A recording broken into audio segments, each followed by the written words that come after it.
Exciting episode of Talking Sports. You also tuned into the APL, which is the Antigua Parish League Network. And of course, I am Marvelous M.R. Richards, your host for this afternoon. And I've got a very special guest with me here in the studio. But before I introduce him to you, we'd like to let you know that Talking Sports is made possible by ACB Caribbean, our platinum sponsor. And they have been in banking for over 64 years in Antigua and Barbuda, and also 44 years of sponsoring Parish League cricket. So we suggest for all your financial and banking needs, be sure to check them out. They are situated on the corner of Thames and St. Mary Streets, and also the financial center, which is situated right here on High Street. ACB Caribbean, our platinum sponsor. Simply Smarter Banking. Also Blue Mountain Water. It is known as the greatest taste in water and also the purest. And you can get that at Mega Distributors, and they are situated on the American Road. Also Cecil Charles Group of Companies, the Seco Pharmacy. For all your medical needs, their experienced pharmacist is dedicated to serving the health care needs of all their customers. And they are also situated right here on High Street. Also Hutchison Limited, the agents for Pine Hill Juices. So we say whatever your fruity flavor preference, it is easy to sip and smile with Pine Hill Juices. And they are situated on the Factory Road. Also plumbing and electrical for great service and good deals. Everything plumbing and electrical, all at one stop. Situated on the Potter's Main Road, and also brands for less. You pay less for quality branded products, and they cater for men, women, and children, and they are situated on High Street. Remember, you can link us on Facebook at ACB Caribbean Parish League, YouTube at Antigua Parish League, Instagram at Antigua Parish League. Also, we are coming live on CTV Channel 8 here on our local CTV network. And our telephone numbers, our telephone number is 776-2866. That's 776-2866. Remember to like and to share. Now, it gives me great pleasure just to introduce to you our special guest here this afternoon, who is none other than Dr. Colin Green, who is the principal of the Princess Margaret School. And he has served as an administrator for over 20 years. Is that correct? And 19 of those years, he has served as principal of the Princess Margaret School. He has also served as a consultant of education on education and labor relations matter. Welcome, Doc. Welcome to Talking Sports. Yeah, my pleasure, my pleasure. Yeah. I know you weren't feeling too well last week, so how are you feeling now? Doing a lot better now, yeah. Not 100%, but I think we're about 92, 96. Back out to work and everything. In the 90s is always pretty good. First of all, Doc, tell us, what was Colin Green like growing up? Well, I grew up, I'm from Willikies, the country. Oh, and I forgot to mention really that we are also related, but I was going to keep that out for a moment, but go on. Yes. Yeah, so my growing up was like the average boy at that time, full of all the activities that were on display at the time. Yeah. Spent a lot of time around the sea, but we also spent a lot of time in physical activities because that's what was available at the time. So played a lot of sports, cricket, football. Basketball was also there as well. We had the normal childhood fun, school, church, the whole kit and caboodle. Family life was big. Spent a lot of time with my grandmother at the time. We lived in an extended family network. So my mom was there as well, my father, but I still spent tremendous amount of time. So my background was like that.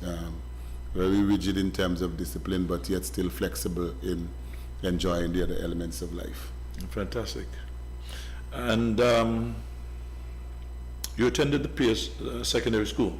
Yes, Pierce Secondary was my secondary school. I attended Wilkes Primary, Okay, first. and then we automatically transitioned to Pierce Secondary at the time. Spent the traditional years there. I left Pierce, went on to the Antigua State College. I was there, the A-levels department, studies mostly in economics and history and English literature. And then after I left, I went to teach as my chosen cause. And you were privileged to have to be the principal of the school that you really attended to, also as. Yeah, well, my first school as a teacher was Pierce Secondary. That's them. Then That's right. I transitioned from there. I went to Potters Primary, spent 2 years at Potters, and then I went back to study. And then when I was finished, I was placed at Bethesda Primary at the time, but as primary post-primary. Spent about 6 years there, and then after the school was severely damaged by Hurricane Lewis in 1995, the school, that senior section of the school transitions to Glanville. So then I spent another 5-6 years at Glanville there as a teacher. I spent a little time as the acting principal. Then I returned to Pierce Secondary School as the deputy principal. And the year after that, I was sent to Princess Margaret School as the principal, and I've been there for the last 20 years. Well. Now, what was different then that when you attended school, and now you are responsible for, I think, the largest secondary school here in Antigua? You mean then in terms of? Of when you were going to school and now? What's the difference? Listen, I don't know if school has changed all that much. Okay. From when I was going to school. It's a place where a lot of young people are, with a lot of energy and potential. It's the role of the adults to try to extract that talent and skill from the children in whatever field. There are going to be challenges in a sense that today's society is a lot more open. Kids are open to a lot more things. There are a lot more distractions that they face. But other than that, they're children. The world is a lot more open in a number of other ways. But my interaction with children, it kind of tends to tell me that, generally speaking, children are children. What you offer them is what they give to you. And as a teacher, you have to give and you have to take. And so my experience with children is that most of them, the great majority of them, are respectful and, generally speaking, very talented. And if you work with them, you're gonna work along with them. Yes, they have problems, and you deal with it and you move on. That's just how it is. And but school, in a sense, same types of challenges. The place of learning and place where a number of people are in one space, you're gonna have conflicts. The same types of things that are there. The other elements that bring school together are still there. It's just for us to pull those things together. Well, the reason why I was asking this question is because I wanted to know whether or not when you attended school and whether the educational system needs to change from what it used to be, and how is it that we can approach it now to, to give the students a lot more opportunities at what they're good at. Well, I don't know if the education system needs to change, and you're going to find that I am one of those advocates of old-time school. Okay, fine. So I don't know if there's anything overwhelmingly wrong with our school system. What I think is required is what was always required: the availability of resources to have those children blossom in the way. When I went to school, that was the problem. There were not enough resources to support the skills and the talent pools of our students. And I think today that is the same problem that we face, is the question of the availability of resources. In terms of the structure of our education system, I'm a big proponent of the Caribbean education structures. What we add to the system is what society requires over the years, because every generation is required to educate people for different societies and different eras. So now we are educating children for an information age. And so we have changed to suit that. But the fundamentals of education and schooling hasn't really changed. School is a place to the development of human beings and development of good human beings. That's what it's about. It's not just about certification. It's about the quality of the human being and the quality of life. We are trying to produce good people in a sense. Those things are still there. And I still hold, they are built on the foundations of discipline. And West Indian schools have been strong on discipline. And discipline don't mean punitive actions. It means it's a combination of things that guide you into a particular path. And I think Caribbean schools were good at that. The problem that I have is that there are some people who are endeavoring to get us to change that formula. And I don't see the need to change it if it has worked for us. I think we have produced good citizens for the Caribbean civilization over the years. And if we continue to mold and to blend the old with the new, we're going to end up with the correct formula. So that's how I feel. I don't think we need to throw away the baby with the bath water. Many of the programs that worked when I was going to school still work today. And some work better then. Some actually work better then. And I believe if we didn't discard some of those formulas, then we probably would have been in a better position. So it's a question of providing the resources and the facilities that our students need to perform. That's the important element that needs to change. Well, I know you mentioned the structure, right? From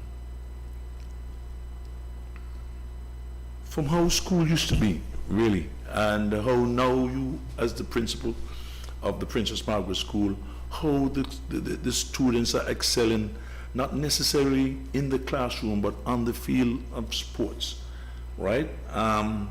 Which I don't see much of when I say in terms, because I know that there are some heads who are keen and just, you have to stop them from playing sports because they're not doing too well in the classroom. What are your thoughts on some of those, you know? Well, for me, there are very reasons why a child may not be performing from quote-unquote academically. And one has to assess what the reasons are. We can't jump to conclusion because there are many kids who don't play any sports, don't do anything, and they still don't perform well in school. While on the contrary, there are lots of kids who are involved in a lot of other things and still perform outstandingly well. It's a matter of managing time. So one has to assess what the issue is. You can't jump to the conclusion. What we find, though, is that there is this hypocrisy that just needs to go away. I don't know why it hasn't gone away, because when you look at our history, not just in sports, but in the academians and so on, there have always been people who are involved in other things. And I guess we're talking about sports now, so so if you look at our one of our national heroes, let's say somebody like the late Celeste Bird. I mean, he was a sportsman of renown. He was a track and field athlete. As far as I know, he was an outstanding fast bowler, cricketer. That's right. Yes, and he got a big break by getting a scholarship to the University of Michigan. So then something tells me there that there were always people who did well academically, and you can go all across the board, and you will find people who would have done well academically and then excel in sports and other fields. So that theory is a hypocritical theory. So parents have to make whatever decisions they have to make to let their children achieve whatever goals they want to. But the involvement in activities, positive activities, doesn't hinder anybody. In fact, all of the theories that I've studied in my own personal studies as an educator encourages you to get children involved in other things, because their involvement in other things teaches discipline, it lifts teamwork, it lifts self-esteem, and inevitably they do well. So when you look at our elite athletes, those who are at the elite end, they are all people who would have achieved academically. So just this week, we are looking at somebody like Joella Lloyd, just graduated from the University of Tennessee with a bachelor's degree. She's just about 20. Yeah. So, and you look around the others, people like C.J. Green, he's a graduate at the University of Georgia.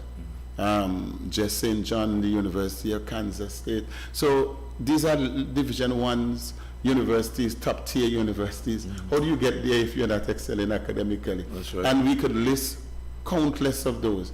I could list countless of my students who are now in university, all gained academic scholarship through their sporting exploits. So it has been demonstrated now. It's a matter of application and applying yourself to all things. So you wouldn't be able to make that judgmental call, but it would really make sense. I was just watching the Carifta Games and the 800 record breaker from Jamaica, and I was like 12, 13, 14, 6s.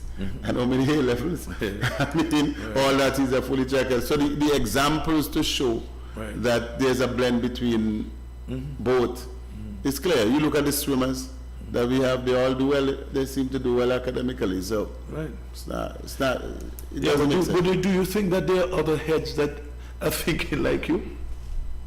But I don't see any reason why they shouldn't. But in any case, I think what happens with Princess Margaret, we have been successful in terms of, in recent times, of winning. People focus that. But the truth is, all of the schools are involved in the same exploits that we're involved in. Because otherwise we wouldn't be beating anybody. Right. so there are a number of people involved. So when we compete, all schools are involved in sporting and scholastic activities. So if you came from the National Inter-School Track and Field Championships, it would have been St. Anthony's, Comprehensive, Pierre Secondary, All Saints, Jennings. The major schools were involved in the St. Island Academy. All of the schools were involved in the activity. So it's not just a PM thing. We just won the netball competition. We won the regular season. I think Comprehensive did well in the knockout. Yeah, we won the basketball competition, but we had to beat somebody. Somebody had to be there. So everybody has been involved. The St. Joe's Academy has had a pretty good, strong track and field program over the years. I don't know what has happened to their program now.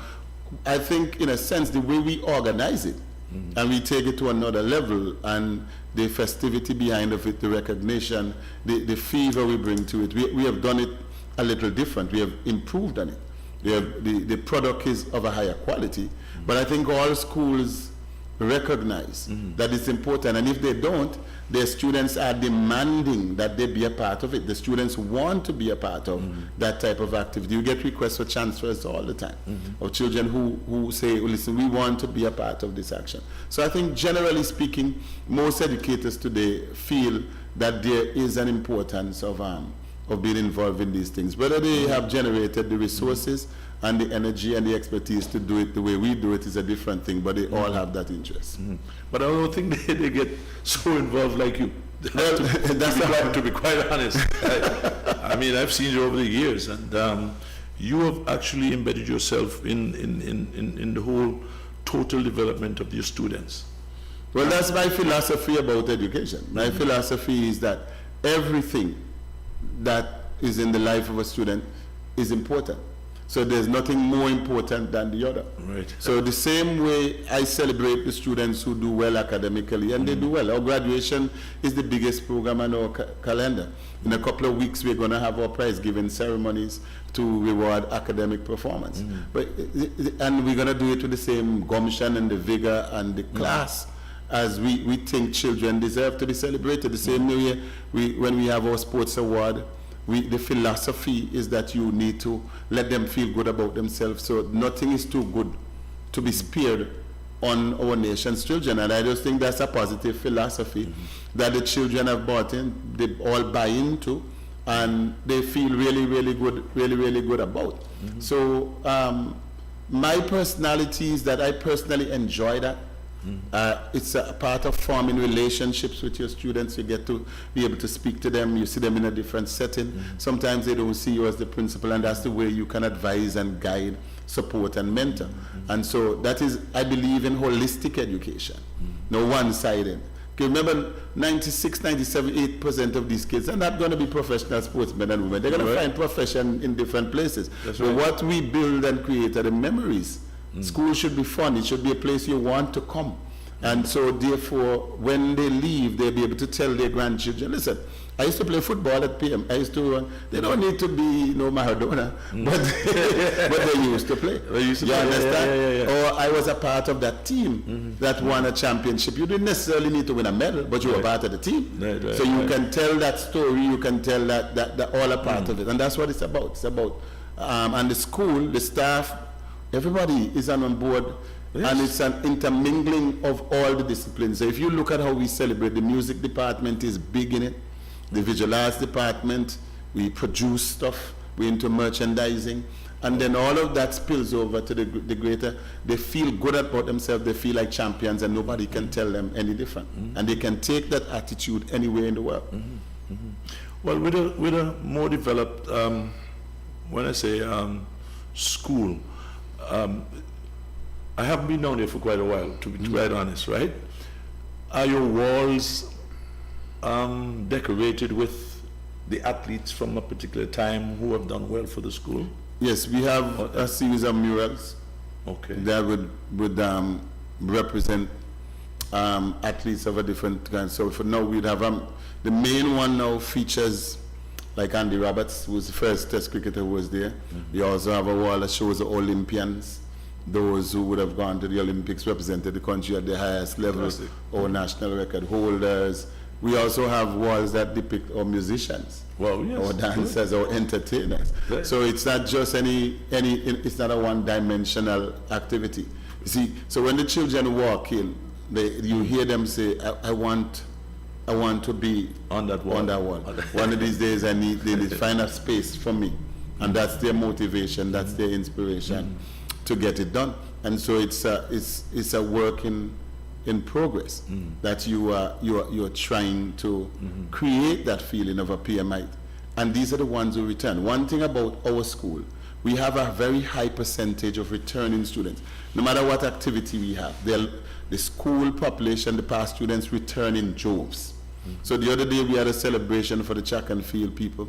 And in as much as you had the present students, there were lots and lots of past students who came back to be a part of the celebration from all walks of life. There had people who are medical doctors, there had people who are architects, contracting people, teachers, who came back to just get a taste of the action. So they come back all the time. The same thing when we have our sports day. There are droves and droves and droves of past students who are back in the hall, which is what is fascinating. They come back supporting their old houses, the old rivalry. They spend a $5 with us, a $10 with us, a $20, and make a contribution. And that is, they talk about what their day used to be, they make comparisons, and they have a good time generally, respectfully. And that is what we want. So you're blending generations of people who understand, and we recognize them.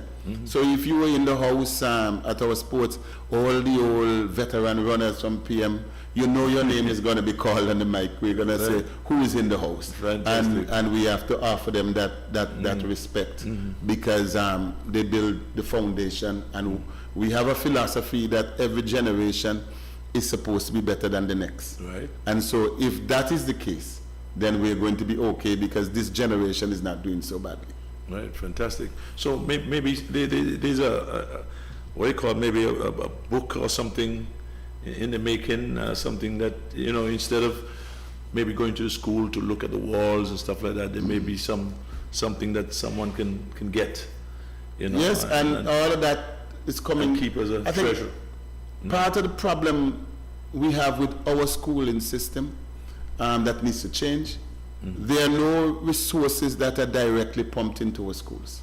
So our schools begin from zero. A part of the budgeting process of our governance, nothing comes to the school. So no school gets $1 in actual money from the government to say that we can then reinvest or we can budget because we're going to be guaranteed. Everything that we do, we have to raise ourselves. So I believe just like you have a sporting budget, every school should be given a certain amount of money on an annual basis to develop their programs and then to reinvest that into children. Because if you do that, then I would know where the funding is going to come from, and with that funding then you can develop programs because you would have had assigned funding to that program. I think that needs to change, and it needs to change quickly. So the politicians need to take a second look. I think we spend too much money on administrative things around sports. So there are lots of clerical people who work in sports, but not enough technical people. Right. And sports is a technical people. How many clerical people you need? And so I think they need to relook that. You see, when you look at the successful schooling programs that do well, the schools have their own funding. You go to Jamaica, most of those schools are controlled by boards, and there's funding generated for that particular purpose. We need to move to that level. And then when we move to that level, then we can support the children with the resources that they need to move to that other level, if that is their desire. Up until now, that doesn't happen. Sometimes I think, even in light of that, some schools raise money and find themselves in a better position than sometimes the Ministry of Sports in helping. Then we have to look at things like sponsorship, redefine what sponsorship means and who benefits from sponsorships. And we also need fairness in terms of, if you take something seriously and you invest in it, then you should be rewarded differently from the person who does not take it seriously. Right. And what happens now, we perform for bragging rights. So we spend lots of monies to participate with the children. At the end, we get nothing back as an institution. Right. There's no prize monies. So people think like, given the inter-school, we won 2 championships and we have been doing well. There's not a dollar. There's nothing that comes to the school to say that next year we can reinvest into the next.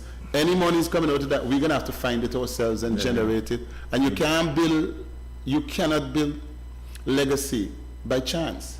Nobody builds a dynasty by chance. You have to plan for it. That's right. And you have to decide how you're going to fund it.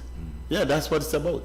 So I think those are the elements that needs to change. There needs to be open dialogue as to how we're going to change these things. Are we going to view them as important? Because there is a cost to everything. There's a cost attached to everything. And people will recognize, if you hold a sports day, you got to pay for the medals. It's like 3,000, 4,000 trophies. If you're putting a team on a track, you're going to have to pay for the uniforms. If you're putting a football team out there, same thing. Uniforms, there's going to be refreshments, water, Gatorade, physiotherapy work. If you're going to do it right, it has a cost. If you don't care, well, fine. But if you're going to do it right, it has a cost. There's some children who need to be placed on feeding programs because you want to watch their dietary elements of their life, and sometimes the parents don't have it. There's equipment. If you're playing football, boots, flats, those kinds of things, it comes with a cost. And so therefore, if schools are going to be doing these things, someone has to pay attention to the resources element, because at the end of the day, it's good when they do well, they travel, and you go meet them at the airport when they come back, and then what? Because then what? What do we go back to, what? So you don't see them again, or your handshake and a certificate? No, they need a lot more than that. And those are the elements that we need to pay attention to. And I believe the reason why some schools appear to pay less attention to those things than people think is because it's expensive. It's expensive. It takes money and it takes hard work. You have to generate the funding. We have come to a point where now some of our sporting programs are able to generate funding that go back into the sporting program. So like our sports day is a paid event now, and it is generating audience support. So it's a place to be among young people. So for the young generation, being at the Princess Margaret School Sports Day is a must-see event. So then any funds that generate from that, we put it back into the program. And so we think that's a very important element. But I mean, with Princess Margaret School's successes in all these various sports, right? Somehow, the corporate citizens out there who have attended the school, have you ever been approached by some of them as to what they can do to assist and stuff like that? Because you want to something good, and everybody wants to be a part of something good, And if you're a school as an old boy or old girl who are doing very well out there, and see the need to put something back into the school, have you been approached for anyone to, Well, strange enough, we get support from maybe not enough, but you get, support from individuals, but not strange enough with our dominance and success and the popularity of the program. We have not had a lot of resources approaches from corporate Antigua, so there isn't. I don't know if any of our programs right now are overly sponsored.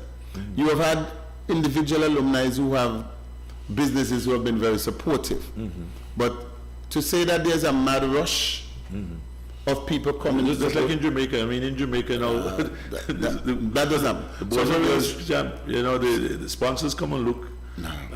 So for instance, early, and as you rightfully say, the alumni of the school, different ones at different times. So for instance, and they're not a big business that you think about. Right, okay. The small person. So somebody like Captain Brown from Supreme Security and Extreme Mass, he was one of the first who approached me when I went to PM before we even burst open in the way. Right. And he said he saw something there that he thought was useful. Yeah. And he at the time sponsored all the medals for our sports. That's long before we became the dynasty that we are. Right. Yeah. And so it should be more now, isn't it? and he continues to help us with whatever way we can. I remember some years ago, the late Dr. Ralston Bartley, he came to one of our prize-giving ceremonies from PIC, and he said, listen, he was just fascinated by how the school was celebrating these kids academically. And at the time, PIC sponsored our prize-giving, that's the academic end, and they still do, up until today. And that's great. You have individuals who make donations, but we haven't had the flood of corporate. I think we used to laugh and say one of the problems that we probably is that we're very aggressive at what we do, and sometimes we beat the schools where their children go to. So they're not very quick to give us that support. But I think the children have demonstrated over the years in terms of national representation. I mean, we've had more than our full share. I mean, when you look at now, the junior teams that represent Antigua, there's no team that is not going to have a dominant presence from the Princess Margaret School. One year I went to watch the junior volleyballers play, and it's like 3/4 of the team was from PM at the time. They won the OESS championship. Same thing with the track team. As much as 98% of the team is from the Princess Margaret School. We have pretty good footballers. The last of them we had was in a long time we had a schoolboy goalkeeper, but the national senior team was from PM. He used it in school. Right. Yeah. He was a keeper for the for the football team. Okay. They had a couple of them playing in that setup, but he a schoolboy goalkeeper. That's a bigger company. He was 16. Are there any other schools who are trying to wow your students away from Princess Margaret, or there a lot of students maybe the other way around? Trying to get into PM school. Yeah, the other way around. You're not going to wow no child from PM school. They're not going to come. You're not going to have much to offer them. But we do get children who want to be a part of that experience. They want to come to be a part of the experience. But you know how our education system set up. Schools are not in charge of the transfer market. So that will be left to the Ministry of Education whether they grant that. But what I think a lot of students are doing, they feel comfortable in their accomplishments in all the areas. And so they want to be in that space where the action is right. They look and they see how our children are celebrated. I mean, with this track team that we just, because of the margin of victory and the historic run that we have, because we've been winning for a long time, so it's not about winning. It's about sustaining of the winning. But the dominance that they had, the school went out of its way to celebrate. We had a whole day of celebration. We had a party that started at 9 o'clock and never ended until after 2. We had all kinds of entertainers who came in. It's true, because I saw the director of sports was at her office, and she says she was heading down to PM school, and that was about 4:30 in the afternoon, And she said he started since 9 o'clock. Yeah, we had a whole day celebration. Wow. The day after, we took the team down to Royalton. So, I mean, how are you going to beat that? As part of your school life, you can tell a story. We won, we went to Royalton, we had these celebrations. Yeah, so, yeah. So we enjoy what we do. Yeah, let me tell you something. The Princess Margaret School reminds me so much of grammar school.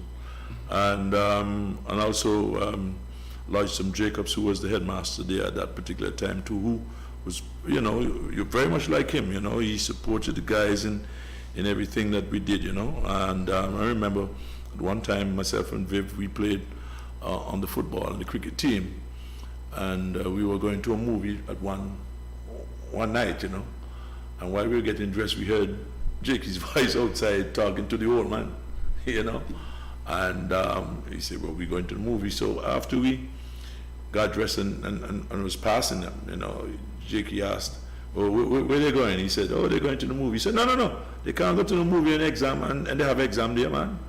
Exam is coming up in 2 weeks, they need to be studying, so y'all go back in, so, I mean, off the field, he was interested in the whole, development. You have to be the holistic.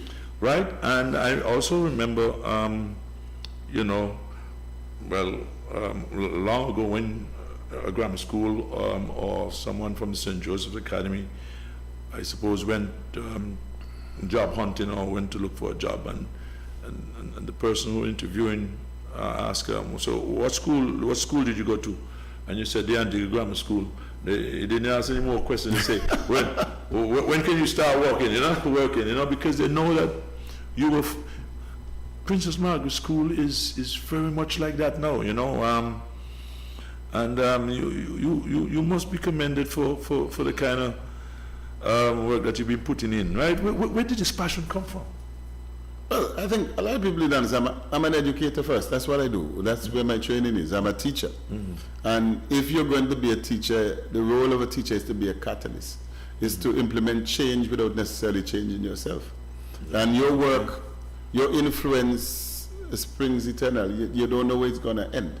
And so you could do something with a child today. You don't know what influence it's going to have.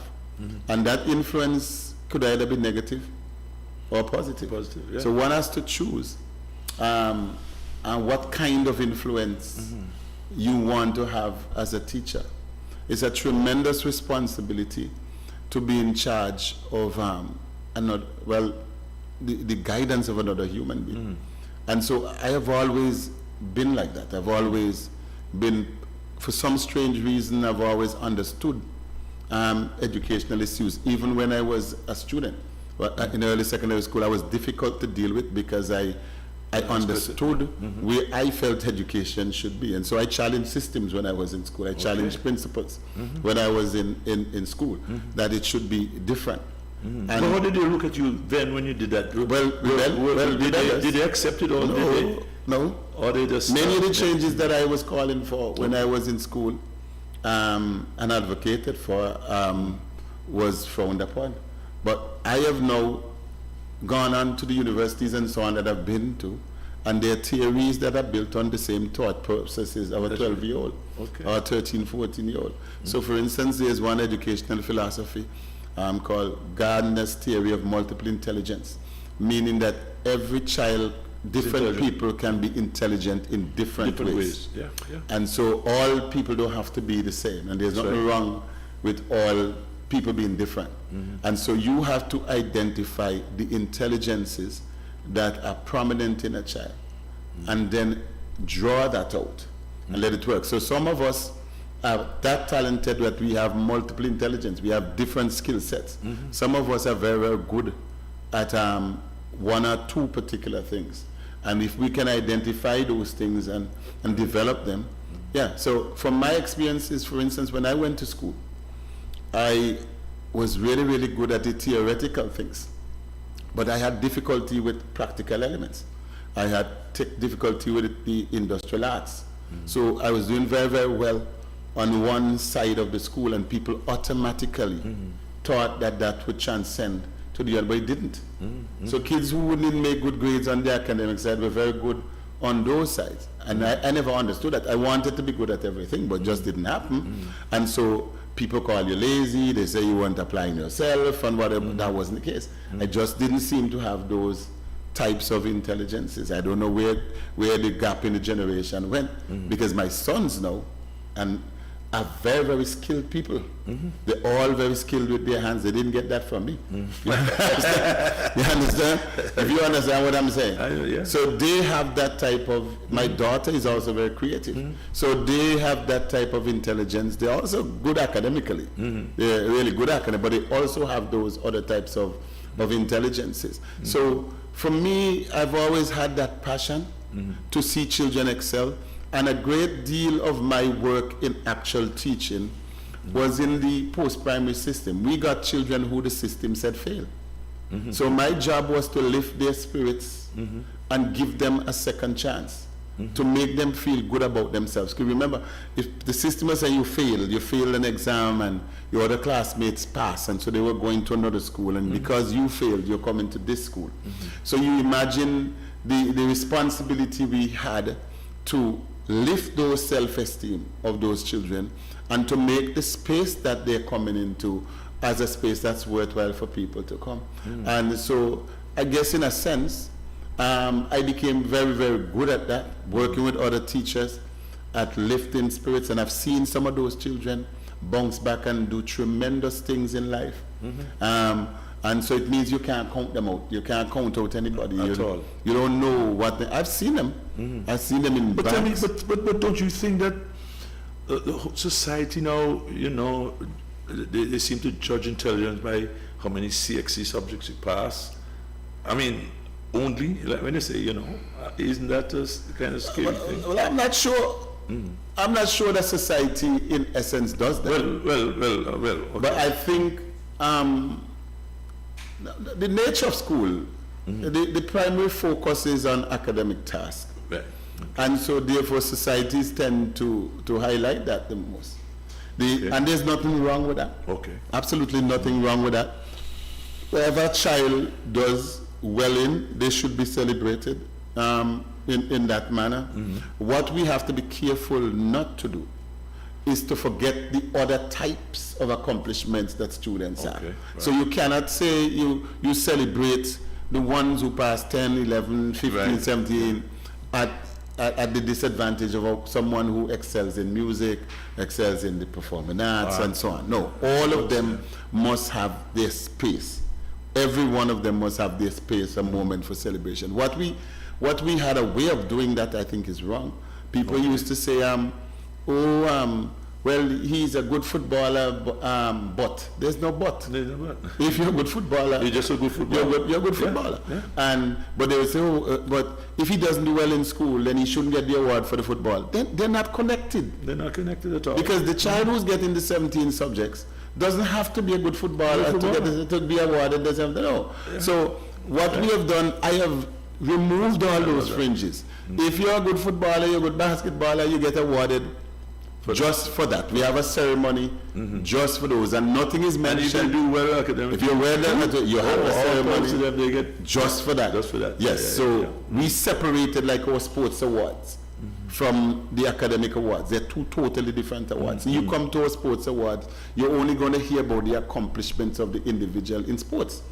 But those same individuals, if you come to the academic awards, you're going to see some of them there too. So at that point in time, they're getting the awards. They're Princess List students, they're honor roll students. They're recognized for their role in that.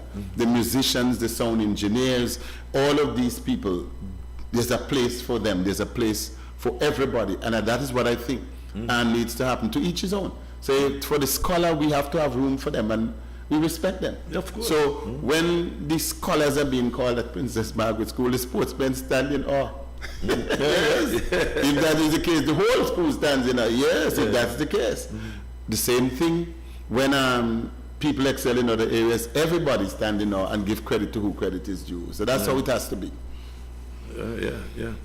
Now, what was the party like, and what, for those who didn't participate in the sporting activities, but at least were there as supporters, what was that feeling like? Oh man, but you see, in sports, The spectator element is Right.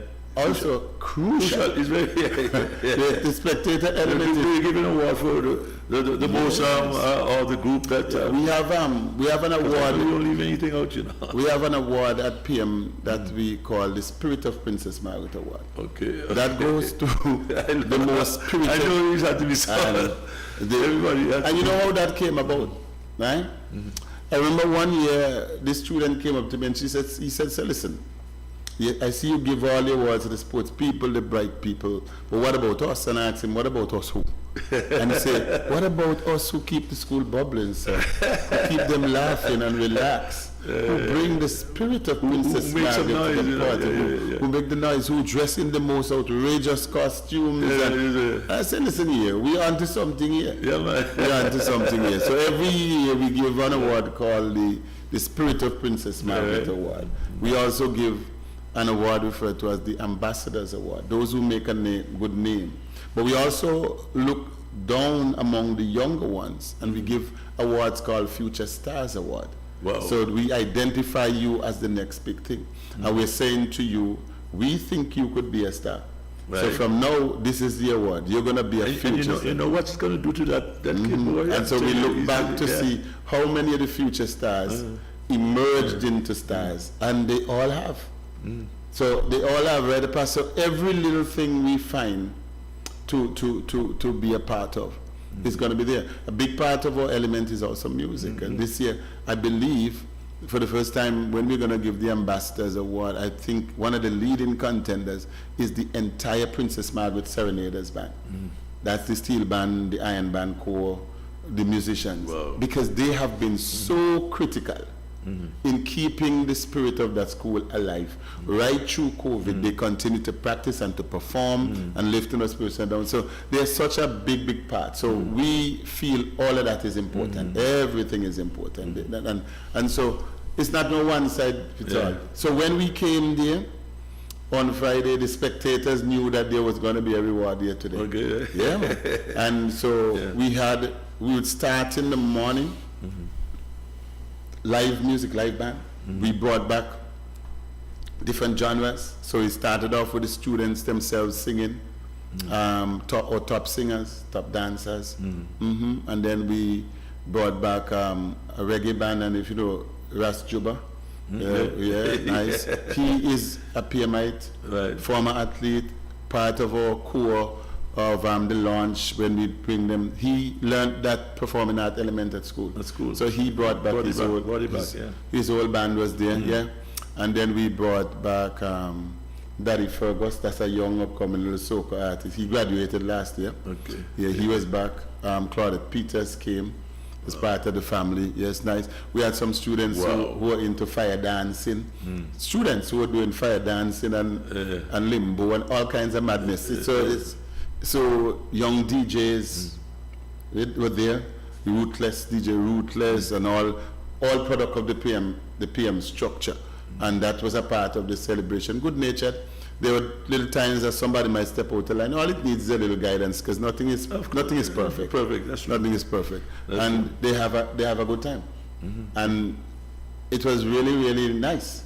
They do things for you that you wouldn't expect to show even the appreciation for the leadership. This child came, she said, "Sir, I had this nice painting, and I couldn't think of anybody better to bring it to you, because we're just so happy with the mood that you have brought us." So you yourself, apart from the tangible things, you yourself sense a place of appreciation that you're creating a relationship with these young people, and hopefully they can go off to do great things for themselves and their families. Yeah, but look, let me tell you, Doc, you have been appreciated by your students. You're adored, you've been loved by them. If you hear these students talk about you, right?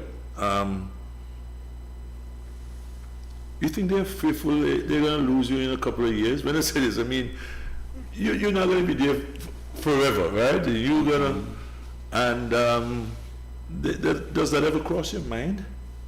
You know, that you're going to be separated from what you love so much, because of course you'll have to retire. Well, in most things in life, you but I mean, you don't sit around and think about that. Yeah, no, I no. mean, nah. You just enjoy it. You have to enjoy the moment because there is going to be a time when you'll have to leave, and nothing lasts forever. And I don't think like that. I think in the moment of enjoying what's there at the time.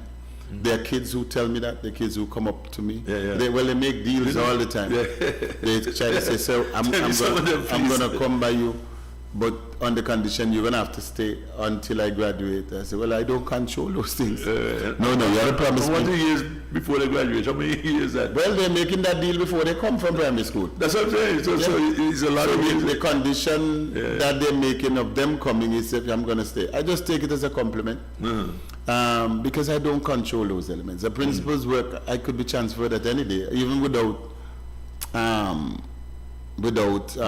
retirement. I've been threatened in the past by some education. They probably want to take you out and put you in administration. They don't want to put me in administration. No, they don't want to put me in the Ministry of Education.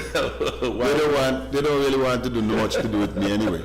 If you look, no, they don't want. Adults don't particularly see me in education, don't see me the way you see me and the way the children. If you look, you hear who speak about me with admiration. Notice who you say speak about the children. That's right. Because they're the class. They're the ones who we serve. I don't particularly sit around to think of the philosophies of ministries of education. Matter of fact, if I were to do that, the program wouldn't be with it. I have had former directors of education who forwarded me to stop the program and to bring it down. I have never, as a principal, I have never had substantial support from the officials up there. From the officials over a long run. Now, it has changed because some of the people there who come to the system have a different mentality. But traditionally, I am not necessarily seen in a brilliant light by people who administer. So they see me as being aggressive and so they don't necessarily, they're not interested in me in their ministries because they don't trust me because I'm into change. I would want to change the system. They would be fearful of that. I have found comfort in my space. I enjoy the work that I do and I accept it for what it is. So I'm not the kind of man that for every job that comes out, I'm going to make an application. No, I don't. I'm satisfied in my space. If it's not something that's going to attract me to what I want to do, it's going to be something really important to pull me away from what I do now, because I love what I do now. I think in the past, I felt that I could have expanded that to the general system if I had another job, yes. But I have come to recognize that the entire system does not really want that. And so I accept that. And I'm comfortable in the space. I find happiness, I find contentment in the success of my students. And I'm good. You even look at some politicians misunderstand us. Because when we're passionate about what they do, they think that you're upset for something else. No, all you really would like to see is that the students get a better deal. The possibility, I've been an advocate for most of my years, in my younger years in teaching. I don't know that it has brought the fruits that we really ought to. And I think we need to come to a consciousness as a nation that all nations need to invest in the next generation. That's all. But me, nah. I kind of suspect now that I probably won't go anywhere else until retirement. And when I do retire, I don't see myself doing anything in education. I have other endeavors, maybe farming, fishing, but not working as an administrator in a bureaucratic structure. I would struggle. I hear. Because I know at one time, one of the CEO, which is Chief Education Officer, said that 2 days of inter-school sports was too much. They should have it for 1 day. And these are the people who we just give flowers and bouquets to and awards to. Because we don't understand the damage that they do to this. I'm telling you. We don't understand. Well, one had told me that 3 days of sport was too much and I was over there. So the next year I expanded it to 6. And the next year I expanded it to 12.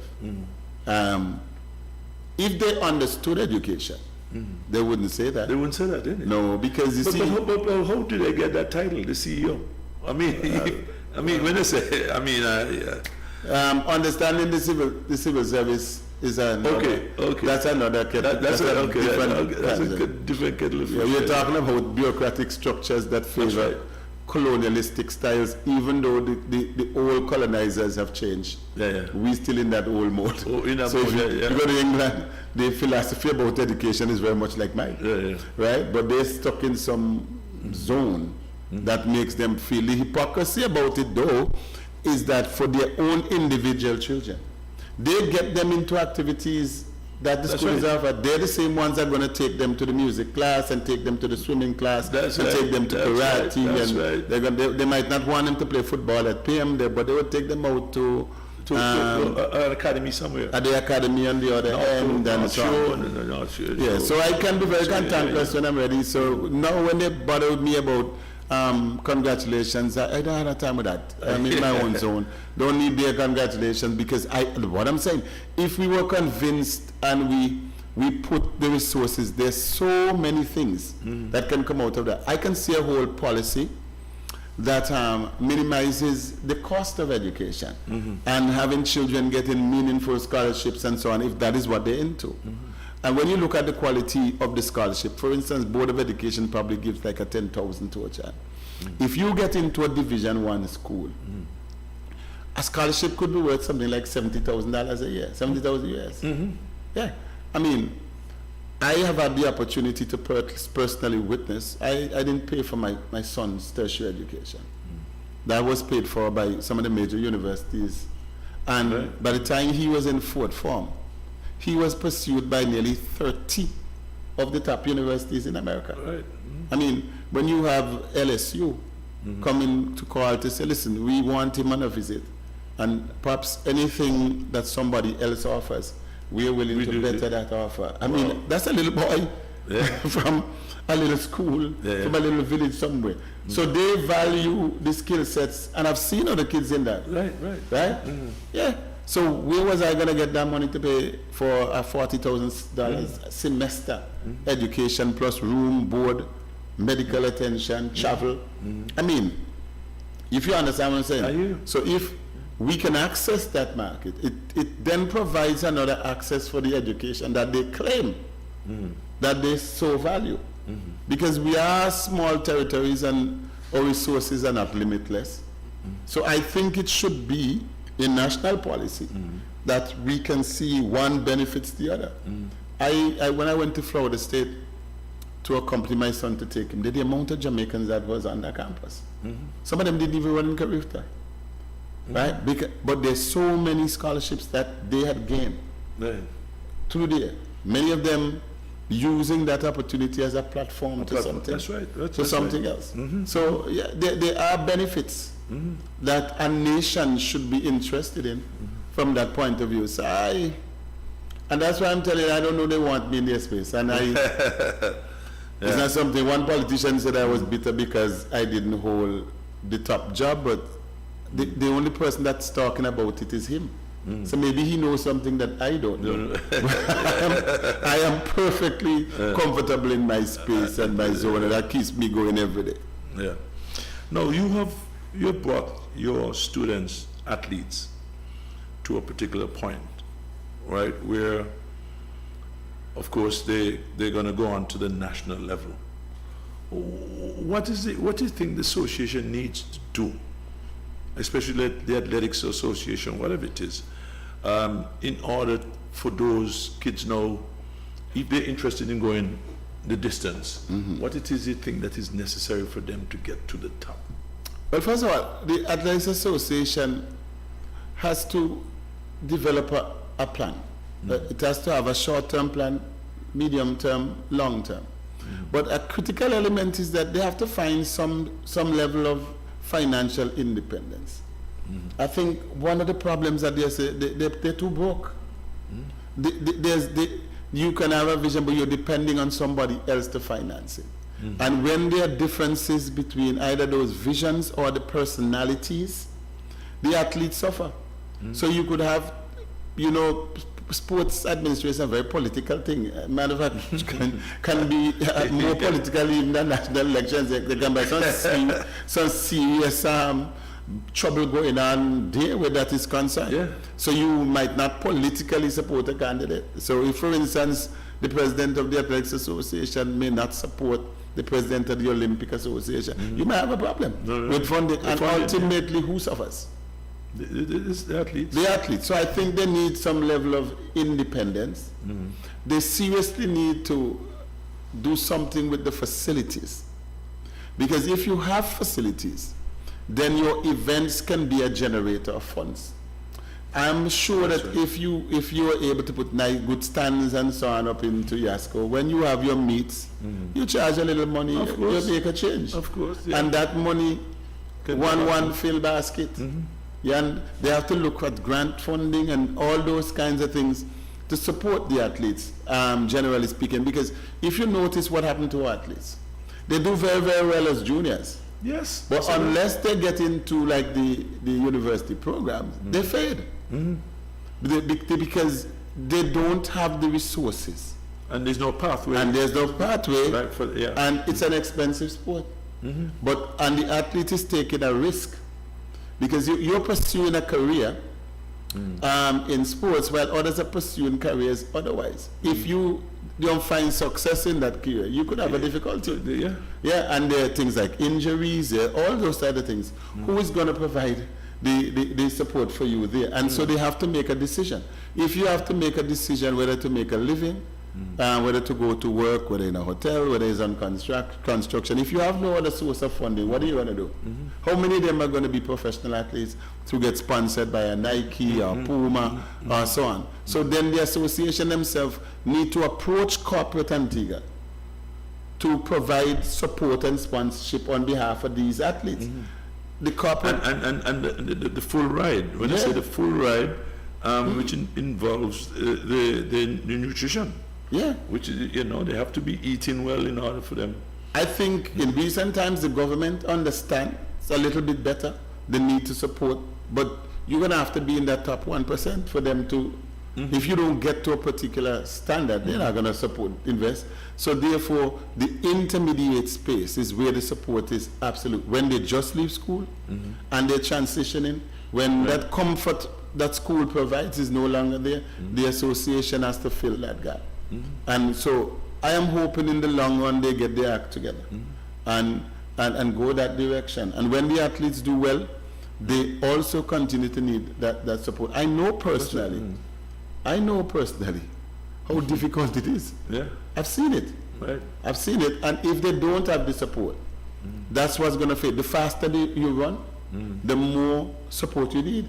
Man who's running 10, sub 9, those muscles have to be treated a particular way. Yeah. And people are looking to when you have achieved it to then support. If they're not doing it before, you may never get there. Because you're going to struggle with injuries, you're going to, and on all that thing. So that mechanism to provide independent support to the athletes needs to be created. And if they're not going to do that, they're going to be dependent on someone else.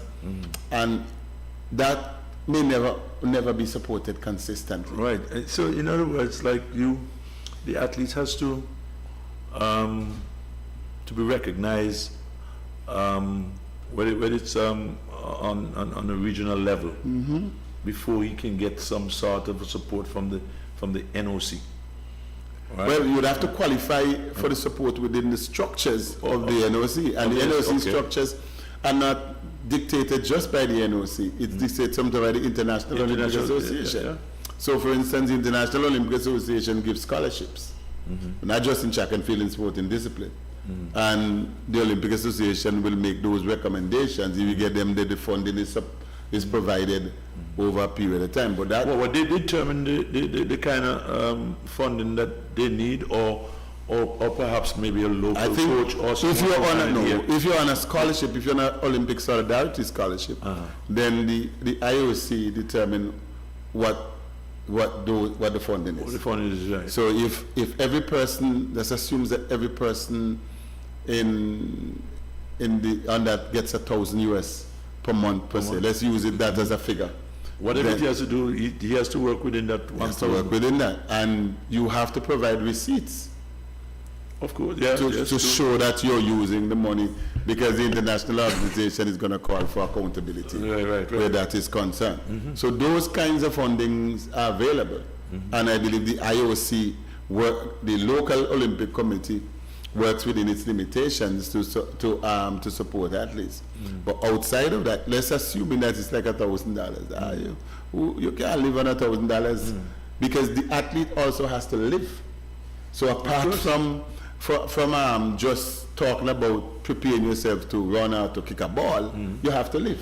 You have to have a house, you have to eat food. You have to eat, Most normally adults these days, you have to have transportation, there's a desire to have a car. You understand? So that is why you see how many professional athletes we have in Antigua. How many professionals do you know? That's true. In track and field, no, there's only one that I know. In track and field. We have been trying, we've had a couple of footballers and so on, but never no real big thing. That's true. Now, so because it's a difficult road. It's a difficult road. So most of them choose to be professional in something else other than sports, because if you're not at the pinnacle, That's right. the millions that people envision you're making is not really real. And you have to be at the pinnacle for a good while. for people to actually jump on board. You know, they don't see you in the preparation stage to get to where you are. So it's like what the rest of man say, they didn't plant any corn, but they come to reap. Yes. You know, and you find the human beings. Antigua like has a problem though. Antigua doesn't have a culture of corporate support for individuals. Yeah. So they don't, everybody wants to use an image, but they don't want to pay for it. Yeah. So they will sponsor a team.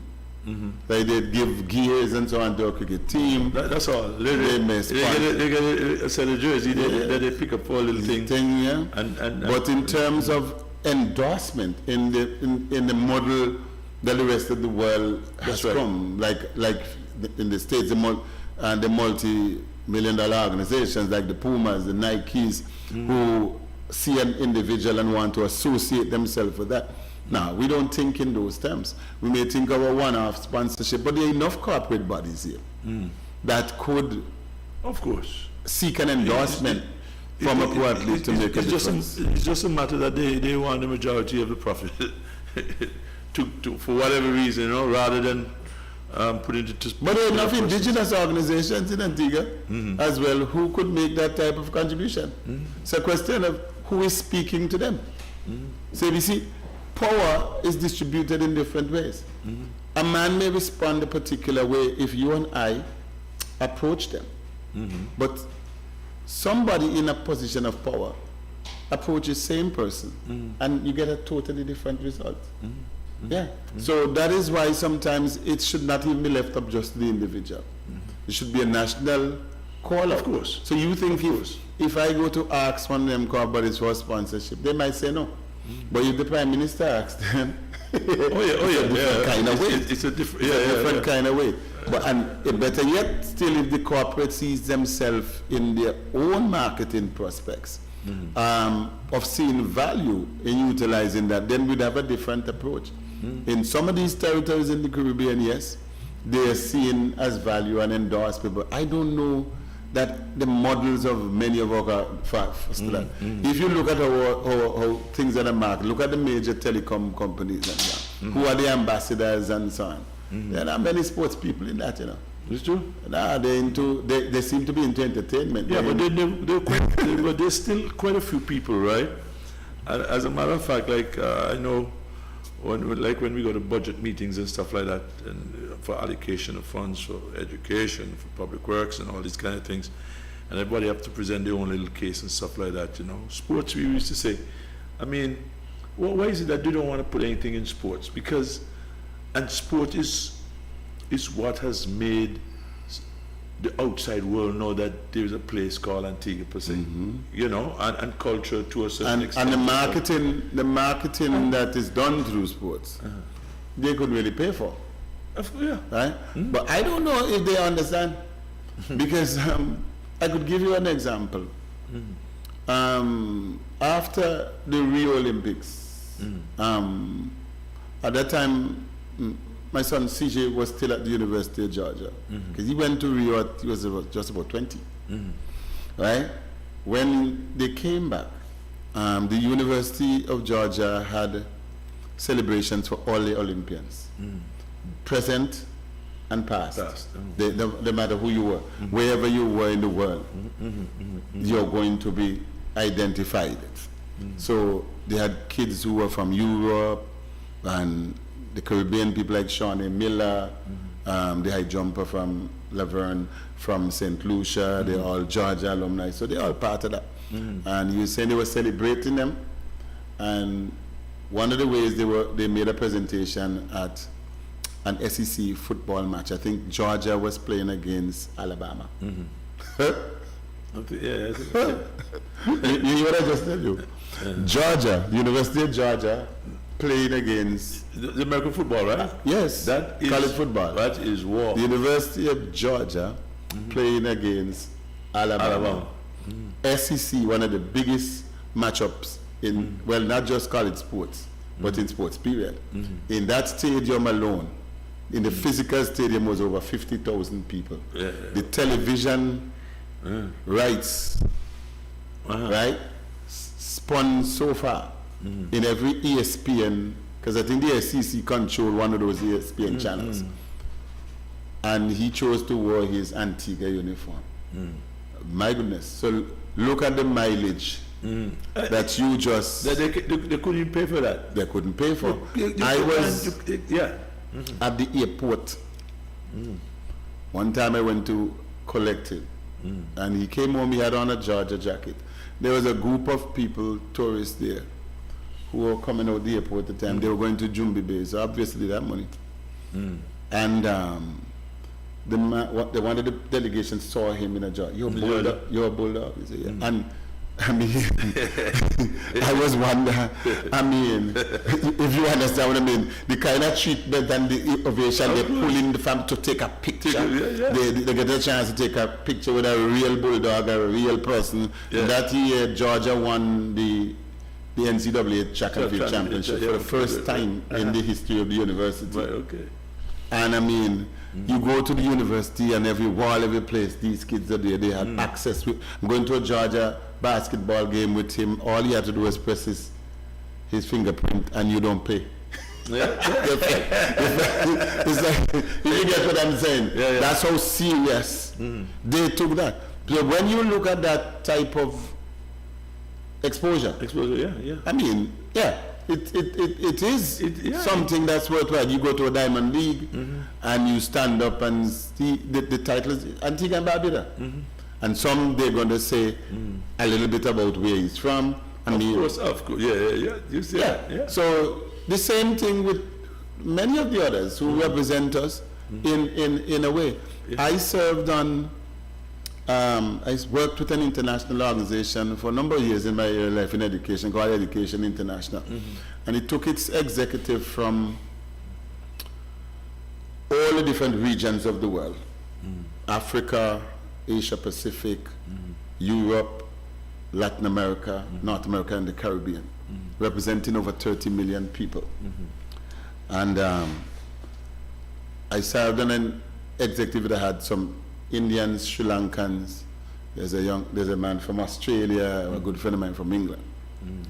And when he heard that I was from Antigua, I guess what his first recollection of Antigua was.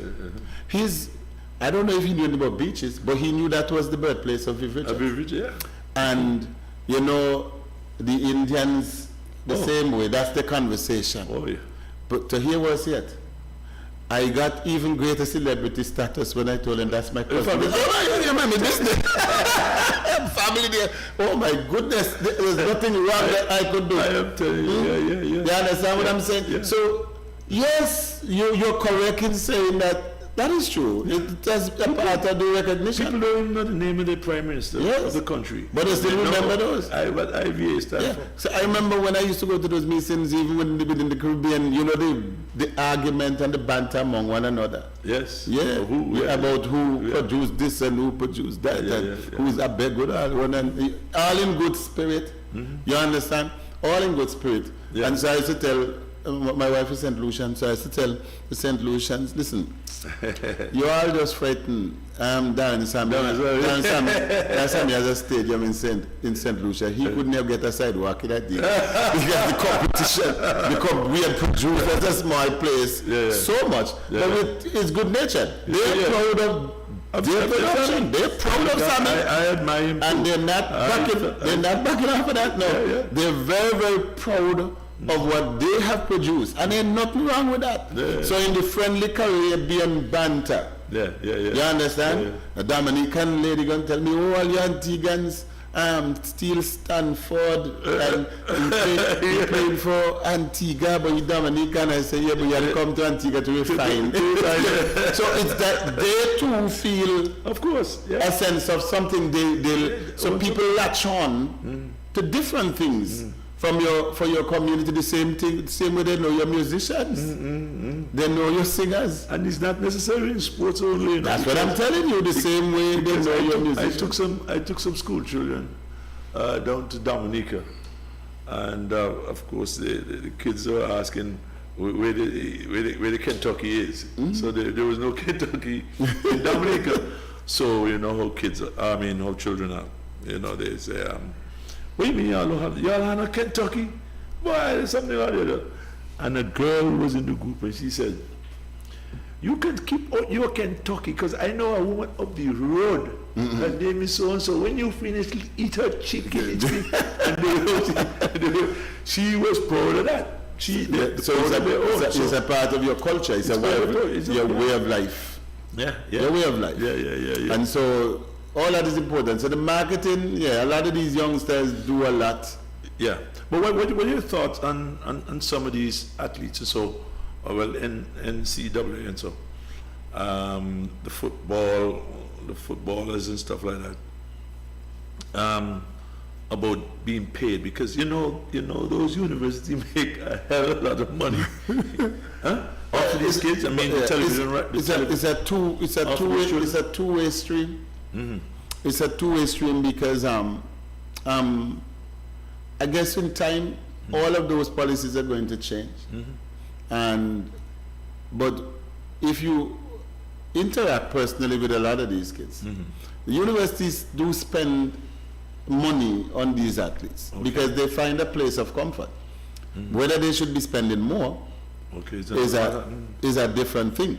And there are some sports that are not self-sustaining, but it affords some children. There are money-making sports like football, big money. Football, basketball. That's right. If you're in the right program, makes a lot of money. But the money spills over there. Some sports that we probably don't hear about. You might not hear about collegiate gymnastics. Cocaine. You understand? But all of that are elements that provides an education for somebody else. So there are two sides. If you notice, when COVID hit, I like your reasoning. When COVID hit, it took a toll on some of those university sporting programs. For a big university like Clemson, suspended its men's track and field program. You understand? Because the financing wasn't there. Some other schools suspended different programs. So in a broad spectrum, the NCAA thinks that it is protecting those elements. There's the other argument that people are being exploited, so on. But there are two sides. I think we have to strike a balance in between what you're doing, because the students, if they do leave with some money, and somebody's providing you the room, board, protection over a period of time and an education, so it can balance out. Because if your career doesn't go anywhere, then you have something else to fall back on. So it's a two-sided thing, and I think people will have to decide again how much. And then that brings into play a different kettle of things. It brings in agents, the negotiation process. So it's a two-sided element. And so they will have to figure that out. But yes, children should be rewarded, students should be rewarded for the work. But if we're going to do it on a purely business model, some sports are going to suffer, because not all sports generate the same kinds of income within the collegiate levels.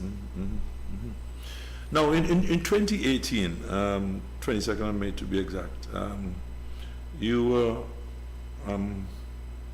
on the Governor General's list, right? I want to be, I want to make sure that it wasn't necessarily for the years of service that you got a goal, but because of the work that you've been doing as an educator. And I mean, I noticed it said on the field of education, and the word field, right, need to be more plural, because it's not only on the field of on education, but on the field where you have helped to develop some of your students and so in athletics. And I hope that was what it's for, or that there's something down the road, I suppose. No, the award was all-encompassing. There are two awards. Okay. The first, there was the one that you're referring to was the Governor General's Award. That's right. Gold, which is given to someone. Well, the award says you're supposed to give at least 40 years of service in the field, or they would have judged that the quality of your service, even though it's not 40 years, is as such it surpasses 40 years. Right. So I haven't spent 40 years in teaching yet. So obviously, whoever the people who are adjudicating that award, the Governor General, in their eyes, the quality of the service that that I gave deserved the Gold Award. And I'm humbled. I was humbled by that. I've also received one of the national awards, OM, but I don't speak about that. Order of Merit? No. Yeah, okay. Order of Merit, yeah, but I don't speak a lot about that.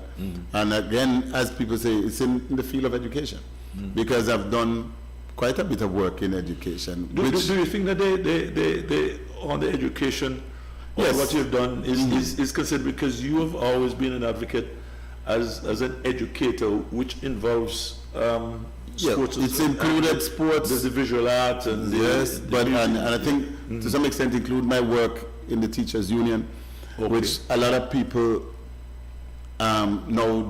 A lot of people associate me now with school and sports, which is good. I prefer that image. No, but the whole thing is education. The whole thing is education. But for a number of years. But I'm telling you, this is why we said that quite a few people don't see. They don't remember. They see that because I was. For a number of years, I was the Gen Sec of the MBUT. I was president.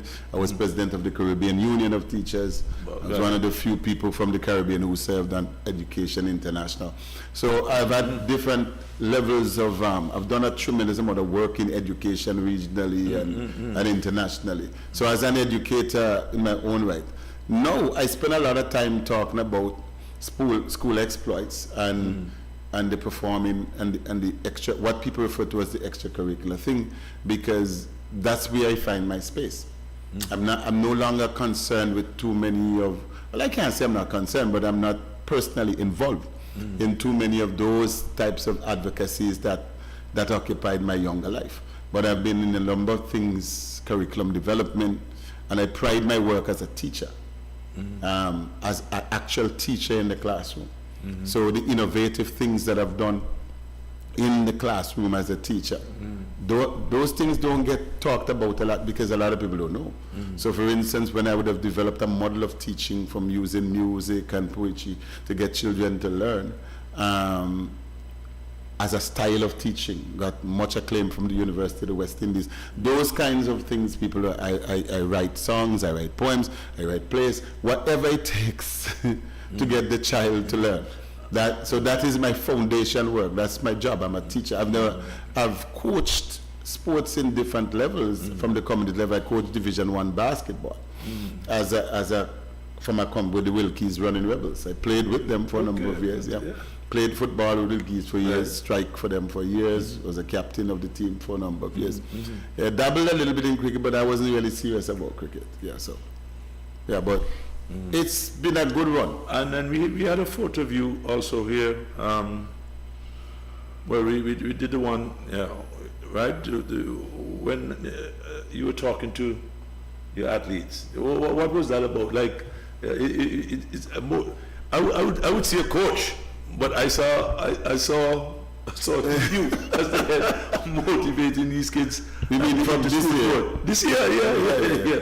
Well, and you for all the years that I've been, whichever school I've been, I've been the manager of the track and field team. So all the 20 years I'm at PM school, I'm the manager of the team. I manage the track and field team. I'm the one who sit with them to decide who runs what events, what the strategy we are going into, making sure that they have everything in place, having a team. Ooh, that's a photo, actually from a champion. The one you're seeing there is a photo. Actually, a very precious picture to me. Actually, that's a picture of us winning one of the boys' championships at the inter-school, where the competition was so tight. Who between us and St. Joe's Academy, whoever won the 4x4 would win the championship, and it's the final race of the night. And that's CJ you're looking at there. Okay, that's CJ Green. Oh right. He was injured, had a injury to his right leg, so I told him not to run. Okay. And they went behind my back and still put him in and wrapped him up. The students, not me. And so when I looked, he was on the field. I couldn't get him off. And we won that 4x4. They said he ran it on one leg. one of the most thrilling stories of inter-school. He ran that race, beating Taye Walsh in the final leg by nearly 60 meters. And there was party in PM for days.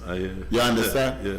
And about the story, we beat them on one leg. But we won the championship. So that's what I tell you about memories. Yeah, that's what we're talking about, building memories. And the drums beat for days down there. Because when we were finished, we had to take him up NSA, pay some good money to fix back the football. But on that night, he didn't feel any pain. Oh, no.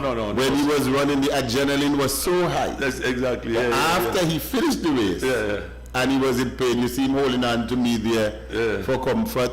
But these are good stories. And guess who was the ringleader in banding up that foot? Who's that? My daughter, who was a junior medic, on the team. Okay, that's fantastic. Yeah, so that's what happened. How can we improve on the inter-school sports, and how do you see like the schools getting more involved to make it? Inter-school sport has so much potential.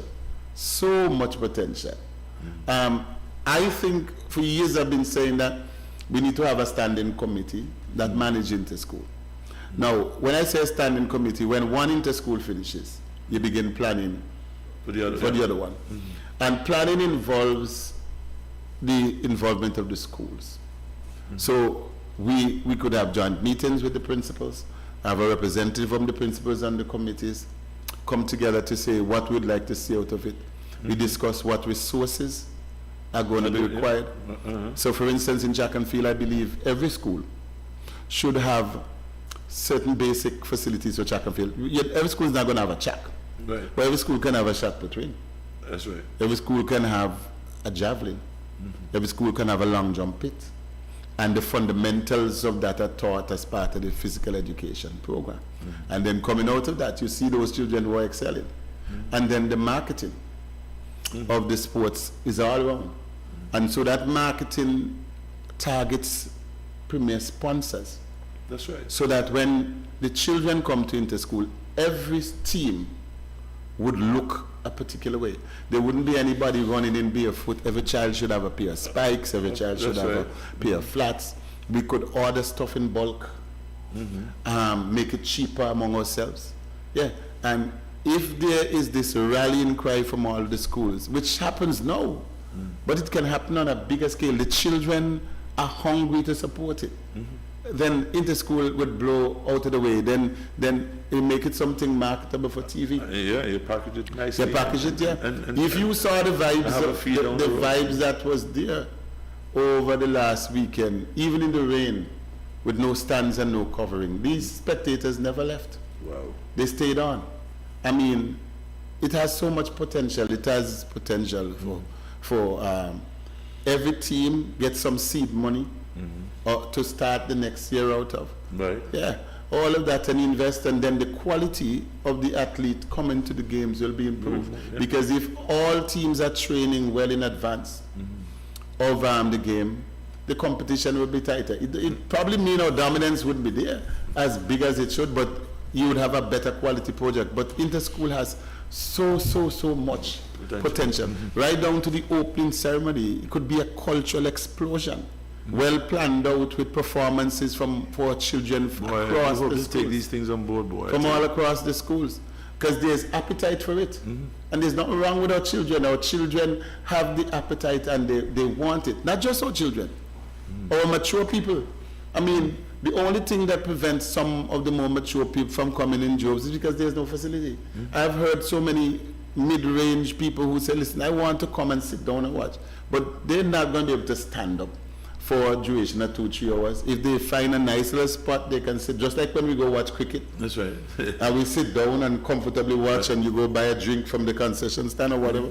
Yeah, that is something that I see as having real potential. I think inter-school has the biggest potential for generating revenue that can then go back into the school, but also for camaraderie. And because it's a field that takes its participation from all the sports, footballers, track and fielders, all of them come together. And it's the place you have all the schools in one place at the same time. So if you're having a football finals, that's right. It's just the two teams that are in the finals. When you have inter-school, good from the biggest school to the smallest school, all in that space. And if you target the alumni themselves to come back, man, it can be. And it was going in that direction before the lull we had. And I just think somebody needs to have the vision to invest in the facilities. Once they do that, I think that has so much potential, tremendous potential for wholesome activity that kids can be engaged in. Fantastic. Well, boy, we certainly had a lovely time here this afternoon, Doc. And we've come to the end of our program, and we just want to thank you very much for coming and talking sports and sharing your successes and experiences and your interaction with your students. Something that I think our educators or perhaps other heads of the school should try to adopt, right?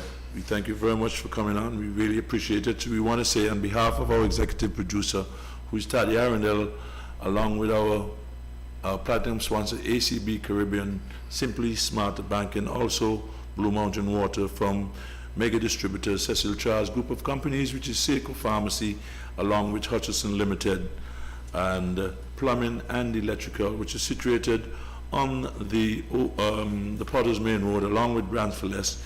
We say thank you for viewing us, and do join APL for another exciting, and of course we must say thank you also to our technician Auden for the wonderful job that he has been doing. So we say do join us again next week Monday for another exciting episode on the APL channel for another exciting episode of Talking Sport. Thank you.